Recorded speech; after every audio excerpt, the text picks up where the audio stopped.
Today on Investigate TV Plus, home of the free because of the brave.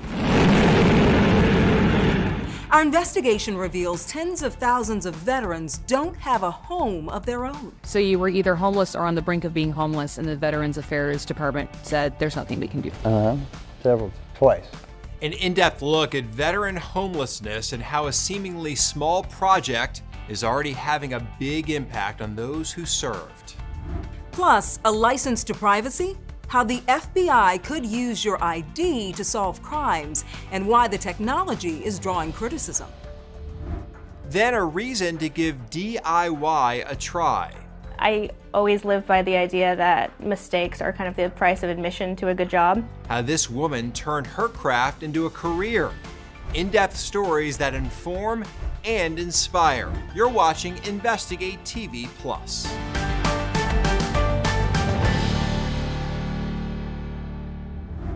Homelessness is on the rise across the United States. I'm Lee Zurich. And I'm Tisha Powell. One group at particular risk of not having a stable roof over their heads, U.S. veterans. After 2 years of steady decline, the U.S. Department of Housing and Urban Development says veteran homelessness is on the rise again, up 7% from 2022 to 2023. One organization says it has a model that works to get vets off the streets and on the path to success. It's a big goal that stems from a tiny idea. Investigative reporter Kristen Crowley takes us to veterans' villages popping up around the U.S. More than 18 million people alive today took an oath to serve their country and protect it. They are America's veterans. But despite their sacrifice for the land we call home, they are twice as likely to end up without any home of their own. I like it because it's small. Tim Schmidling is one of them. How many times in your life have you been homeless? 3 now. Yeah. So, that involuntarily 3. Come on. So is Joanne Borden. I was in an unsafe living conditions, and I was nervous and I didn't feel safe. They both ended up on the same path, though they started on very different roads. Joanne served in the Air Force for 7 years. Life outside the military wasn't as secure as she thought it would be. Affordable housing is an oxymoron, and so many people on fixed incomes, they can't afford the rents that are being charged. Tim joined the Army in 1985 at just 17. 1 year in, he decided the military wasn't for him. He was discharged thinking he'd get full military benefits. Later in life, he fell on hard times and was diagnosed with cancer. When he reached out for help, he says there was nothing to hold on to. They had said that I had to serve 24 months consecutively before you got your benefits. So you were either homeless or on the brink of being homeless, and the Veterans Affairs Department said there's nothing we can do. Twice. They both needed help in a big way. And about 2 years ago, they found it. This is Veterans Village in Kansas City, Missouri, a community made up of 49 tiny homes, specifically for U.S. veterans. Our definition of veteran is anybody who's ever taken the oath to serve our country. So if you serve for 1 day or 100 years, you qualify for all our programs and services. That's why people like Tim can turn here. And Brian Meyer's group, the Veterans Community Project, can do that because it doesn't take federal dollars. Those, he says, come with strings. You'd have to cap how long somebody could be here. Just the definition of getting somebody in the door would change. Let's see what we got down here. Meyer is a veteran himself. So are the other 3 co-founders. The nonprofit survives mainly on donations and state dollars. It needs about $1.5 million a year to keep running. The difficult part is getting these stood up in the first place. We're building subdivisions of homes, basically, and it's a big investment. But it's an investment that the ROI increases every single year. And while Myers says the VA does important work, he says more helping hands and fewer barriers for veterans are needed. Veteran homelessness has dropped 52% since 2010, but 2023's numbers saw an increase, up 7% from 2022, the biggest increase in 13 years. The VA says that's likely due to a lack of affordable housing and the end of COVID-19 pandemic policies like eviction moratoriums. But this tiny village is hoping to make a big impact on reversing the trend. The idea behind Veterans Community Project was really sitting down and saying, we see this issue where we have street homeless veterans. How do we really take them from street back into community and really have them set up for long-term sustainable success? The tiny homes are the biggest draw for many of the veterans here. They come with a fully stocked kitchen, appliances, a bed, and full bathroom. And pets are welcome. But it also comes with services. Case managers connect veterans with doctors, therapists, state agencies, whatever they need to get them back on their feet and on their own. Summer 2016, we all left our jobs. I left my law firm. We all went in on this. And in early 2018, we housed our first veterans here in Kansas City. What has happened since then? A lot has happened since then. Next came a tiny home village in St. Louis and Sioux Falls, then Longmont, Colorado. Plans are underway to expand to Milwaukee and Oklahoma City. Meyer says the growth is because it works. How do you prove this program in this village is successful? We always look at how many veterans do we work with that successfully transition out into their own place.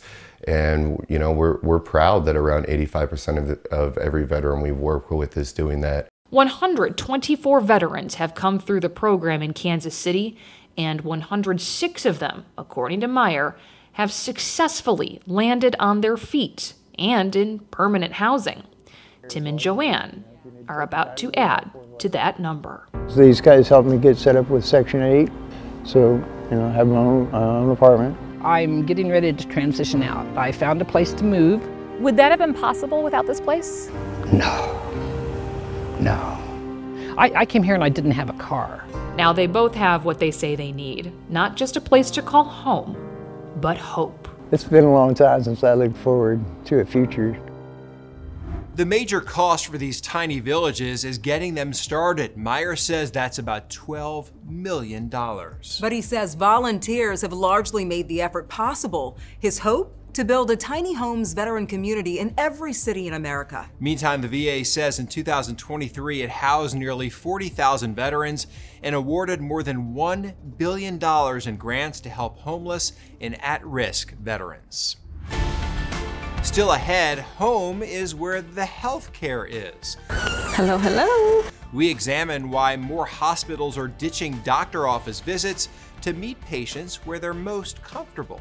It's just your home. There's no place like home. I mean, in your own bed, just relax. Plus, facial recognition technology is creating concerns about your privacy. You don't know when they're using that data, how they're using that data, or in what form are they using this data. We'll show you how to be your own investigator to find out which government agencies have your face.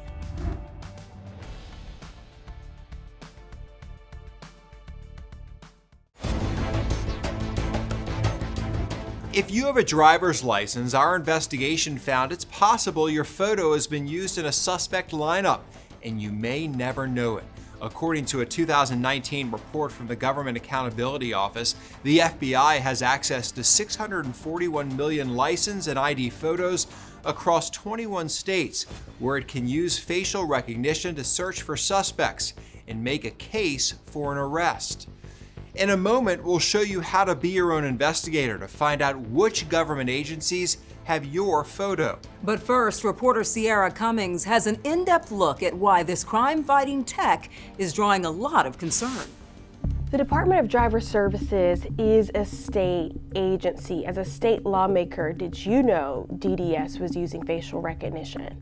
I did not. Did you know the DDS was using facial recognition technology? I actually wasn't aware of that. Democrat State Representative Brian Prince and Republican State Representative Brad Thomas, both leaders on Georgia Legislature's Technology Committee, both just learning. The state have to do a better job. Now serving. The agency tasked with providing driver's licenses, state IDs, and now even voter IDs uses that picture database for a facial recognition system. It's something that we need to look into. It's something we need to take very seriously. When submitting an ID application to the Department of Driver Services, or DDS, the use of this tech is not disclosed except for the general acknowledgement you're required to check off.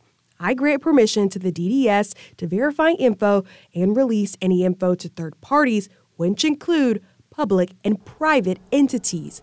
The possible private entities?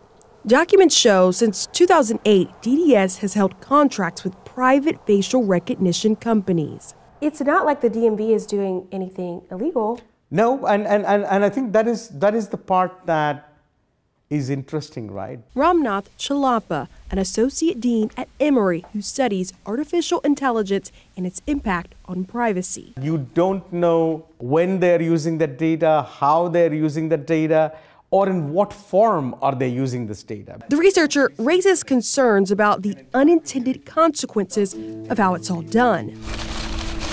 In 2015, beloved father and husband Marquis Stevens was murdered. I don't know how I lived that night through, but I miss my son a lot. At the time, no one had the suspect's name, but they did have this Instagram picture.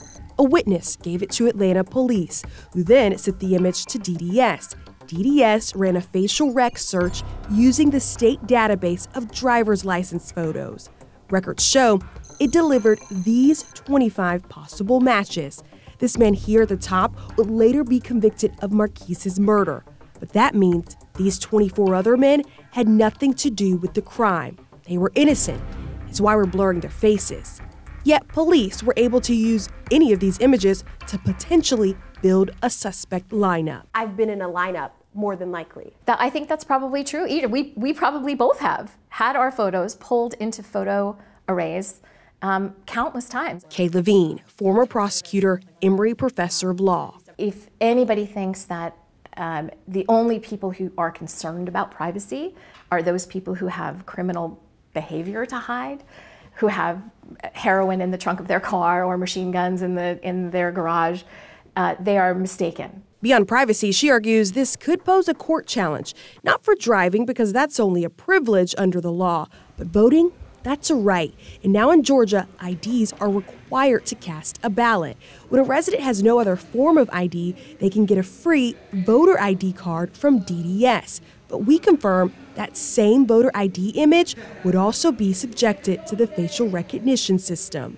This could be possibly a new frontier for people who want to assert an impact on their ability to vote. Uncharted territory, one lawmakers are ready to regulate. I think the state has a role in it, especially because your agencies, if you're funding those agencies, what they can share and what they cannot. I think anything less than absolute maximum transparency is, anything less than that would be unwise by us as policymakers to allow that to happen.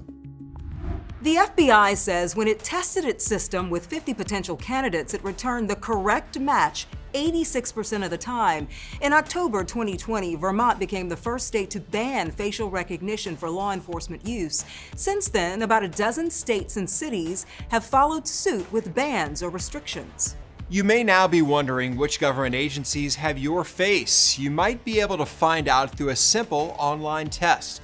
The nonprofit Electronic Frontier Foundation partnered with the Center on Privacy and Technology at Georgetown Law to create a quiz where users answer a few questions and find out which government agencies likely use their photo for facial recognition. The Electronic Frontier Foundation says the project aims to educate Americans on facial recognition technology. The site has a disclaimer that no information will be collected if you take the quiz. You can try it for yourself at whohasyourface.org. Still ahead. Wow, this is looking awesome. That's beautiful. RV envy. How this woman is turning old campers into luxury living on wheels. I wanted to create a space that was high-end, and when you walk through the door, I wanted it to feel like a home. plus healthcare at home. It's quiet, peaceful. There's not people running down the hall, machines going all night long. How hospitals are meeting the needs of patients in the comfort of their own homes.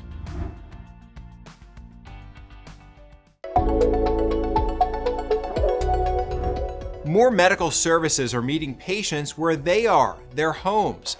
According to the Bureau of Labor Statistics, over the next 10 years, demand for in-home nurses and personal aides is expected to grow 22%, far outpacing the growth of all jobs in the U.S.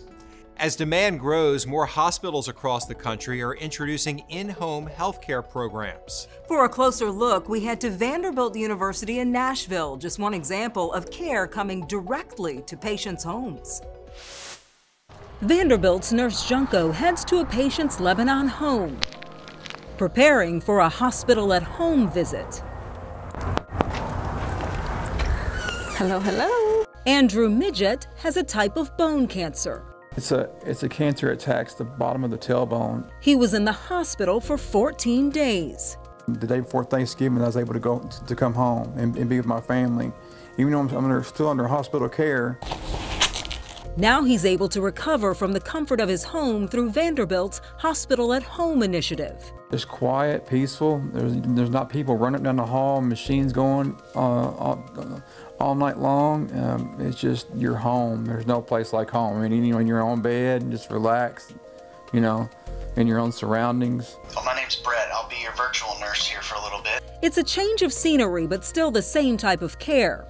Hospital at Home is generally for stable patients who can still receive treatment and visits from providers at least 3 times a day. We send an advanced practice practitioner to the home once a day to advance the patient's level of care. And then we have a doctor in the hospital who is keeping track of what's going on with the patient and modifying the care as needed on a daily basis. Freeing up hospital beds for those who really need it. It's really a great way for us to help the patient recover more comfortably and more effectively. Checking vital signs, monitoring blood pressure, heart rate, all happens at home. Blood pressure, they tell you when to do it. So they'll actually call you, say it's time for your blood pressure, and you put it on and it communicates to the iPad. One of the many perks of recovering at home for Andrew is being closer to family and friends. Vanderbilt says its program is available only for adult patients. The cost depends on insurance. Speaking of costs, it will vary hospital to hospital. According to Genworth's Cost of Care survey, an annual home health aide can cost upwards of $60,000 a year. Still ahead, from camping to glamping. I would make kind of a line starting here, and remember to twirl your brush as you're going. This woman's journey transforming RVs into personalized homes on wheels.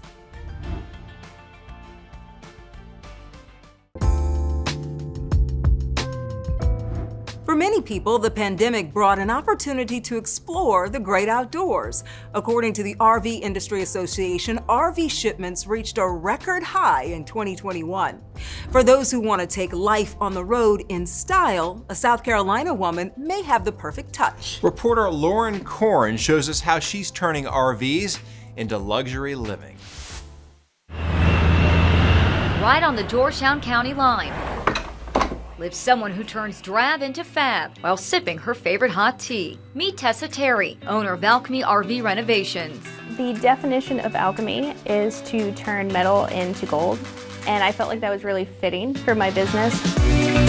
Tessa transforms RVs, campers, and fifth wheels into charming luxury digs. I wanted to create a space that was high-end, and when you walk through the door, I wanted it to feel like a home. The 29-year-old mother of 2 dove headfirst, launching her business in 2021. She bought a camper and learned how to renovate the small space. Everything from designing the look to plumbing, electrical, and flooring. I always live by the idea that mistakes are kind of the price of admission to a good job. The one-woman show mixes research with her renovation experience, ripping a page from her own home renovations after she and her husband bought this house in 2017. We gutted it from top to bottom, completely renovated it.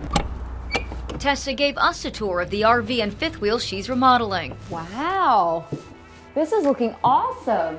That's Thank you. beautiful. Isn't that a pretty color? showing us the upscale and personal touches, including the cabinets. I hand painted that, so it looks like wood. I wanted to achieve that like Pottery Barn, like washed oak look. The wallpaper. As you can feel, it's super high quality, and it really looks like a painting. And how she turns old countertops into faux marble ones. I would make kind of a line starting here, and remember to twirl your brush as you're going. You can see the faux marble finish inside the fifth wheel that Tessa says is designed to mimic swanky Charleston hotels. From gold ornate fixtures and upscale lighting to a walk-in closet. Storage is always great. Oh my gosh. Yeah. Tessa says you're not just getting a glamorous home on wheels. Absolutely everything comes with the sale. All the decor pieces, all the bedding. The RV renovator says the best part about fixing up fixer-uppers is watching a customer step into one for the very first time. Oh, it's awesome. I love seeing people's reactions because it's not what you expect in a space like that. Oh my gosh, this is so beautiful. And she hopes to impress even more people with her eye for design in the future. I feel like I'm just getting started. So I'm really excited to get next level renovations happening.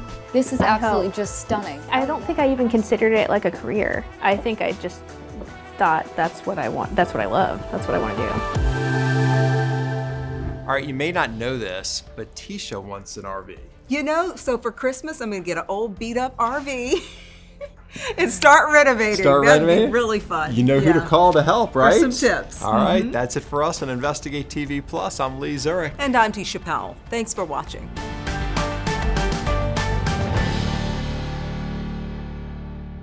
Next time on Investigate TV Plus, a veteran with debilitating PTSD took dozens of medications every day. Anything that could help. And then I would have to take pills to counteract some of the pills that I was taking. An in-depth look at a potentially life-changing therapy and the push to make it available for those who served.